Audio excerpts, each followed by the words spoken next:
harus butuh pemimpin yang tidak berpihak pada salah satu. Tapi rakyat juga kayaknya tidak menginginkan, juga tidak ingat bahwa mereka butuh pemimpin. Kalau pemerintah kan nggak perlu berpihak. Pemerintah kan dia harus berpihak pada seluruh bangsa Indonesia, bukan berpihak pada golongan A atau B.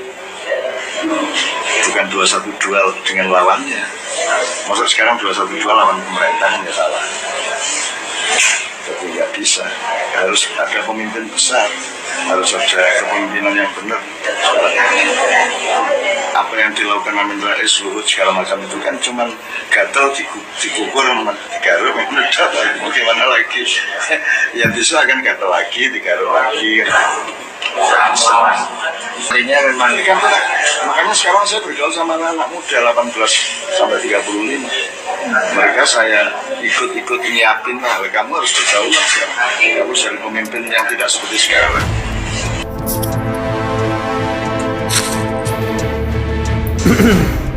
Saya tidak tahu ini video Cak Nun kapan ya, tapi saya temukan share-sharannya belum lama sih, cuma belum tentu juga ini video baru.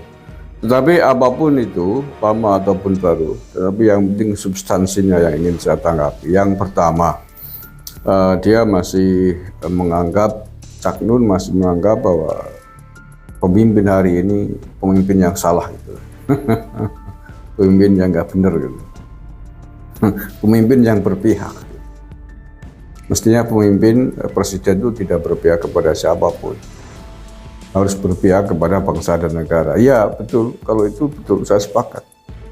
Tapi tidak berarti kemudian seluruh kelompok yang ada harus dilindungi, dikasih hati.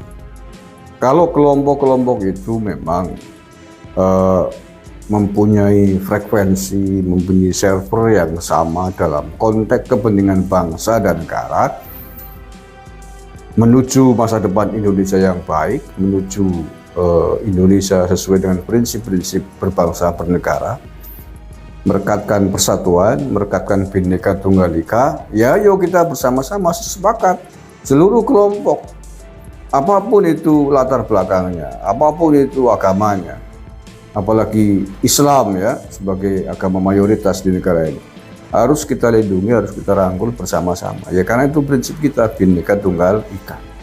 Tetapi ini penting, ini nggak disinggung oleh Cak Nun. Ya tadi nyinggung 212, jelas sekali itu.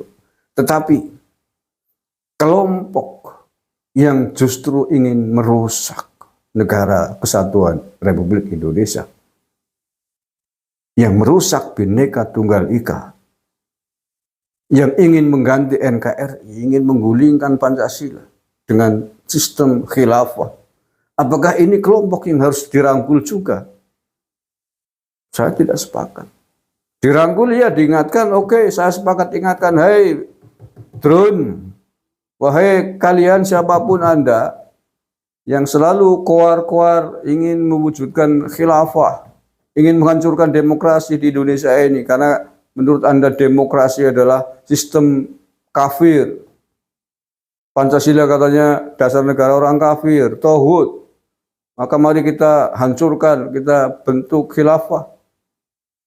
Yang berteriak begitu, itu bukan kelompok yang harus kita rangkul. Kalau diingatkan tidak mau, ya kita hajar. Kalau menurut saya begitu. Lah ya masa kita ingin NKRI ini tegak, kita ingin Indonesia ini kuat, kita ingin Bhinneka Tunggal Ika subur, tapi di dalamnya ada benalu, ada monster, ada benalu, ada buaya yang ngerokoti. Masa dibiarin satu rumah? Ya habis nanti. Penduduk rumah yang lain dicaplok, dikeletak buaya, ada buaya pendel saya hajar kerangkeng, kalau perlu diceburna laut sana Nusa Kambangan, kan begitu. Lah ya kelompok benalu mau merusak bangsa kok suruh dirangkul, dilindungi semuanya, siapa apaan? Dilindungi kalau yang mau diperingatkan. Dilindungi kalau yang sadar diri sebagai warga negara, warga bangsa, mau diajak bersama-sama membangun bangsa ini. Mau diajak untuk menegakkan NKRI, bukan khilafah, kufar kafir, tohut, kayak gitu kok dilindungi, petek kena belet ya. Gimana sih? Ya secara prinsip saya oke. Tapi kan kita melihat konteksnya lah. Ya konteks orang tiap hari demo, turunkan Jokowi, hancurkan rezim zalim, rezim ilegal, presiden ilegal, khilafah. Kayak gitu kok minta dilindungi. Ya, itu kan kekuatan-kekuatan yang ingin makar, yang ingin menghancurkan eksistensi negara ini. Dalam konteks berbangsa dan negara, prinsip-prinsip berbangsa dan bernegara.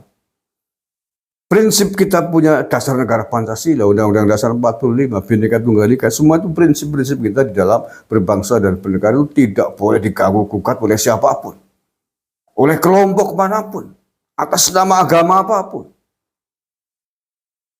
Kalau ada kelompok yang ingin mengganggu-gugat, ingin merusak prinsip-prinsip kita bernegara, maka nyawa taruhannya harus kita lawan. Prinsip bernegara yang sudah menjadi kesepakatan para pendiri bangsa ini harus kita bela mati-matian sampai kapan? Sampai titik darah penghabisan. Itulah yang disebut dengan hubbul waton minal iman, cinta tanah air sebagian dari iman. Mencintai tanah air ini dalam mencintai prinsip-prinsip tanah air ini didirikan. Siapapun yang ingin merusak adalah benalu, adalah pengkhianat, musuh bangsa. Kan begitu. Harus kita lawan. Jadi tidak semuanya loh. Ya lihat-lihat lah. Ya masa pengkhianat bangsa dibiarkan, pengkhianat diajak tidur bersama, yo rampung urus-urusannya. Ular, buaya, tengik, kok diajak tidur bersama satu rumah, ya habis isi rumah yang lain di karung, keltak itu biji ya. Gimana sih? Sorry, itu tanggapan saya terhadap apa tadi yang disampaikan Cak Nun di wawancara wartawan. Saya tidak tahu itu wawancara kapan, tapi yang penting adalah tadi dia secara umum benar, tapi dalam konteks tertentu khusus dia tidak melihat faktor-faktor yang ada. Ya kelompok 212 atau kelompok 213, 216, 217 kalau ingin makar, ingin mengganggu negara, ingin khilafah, ya harus kita lawan, kita hajar. Kalau mau diperingatkan, oke, dah berhenti. Nggak usah tokbar takbir jalan, nggak usah khilafah, nggak usah khobar kafir. Mari kita bersatu, ya ayo, bareng-bareng kita jalan bangun bangsa ini.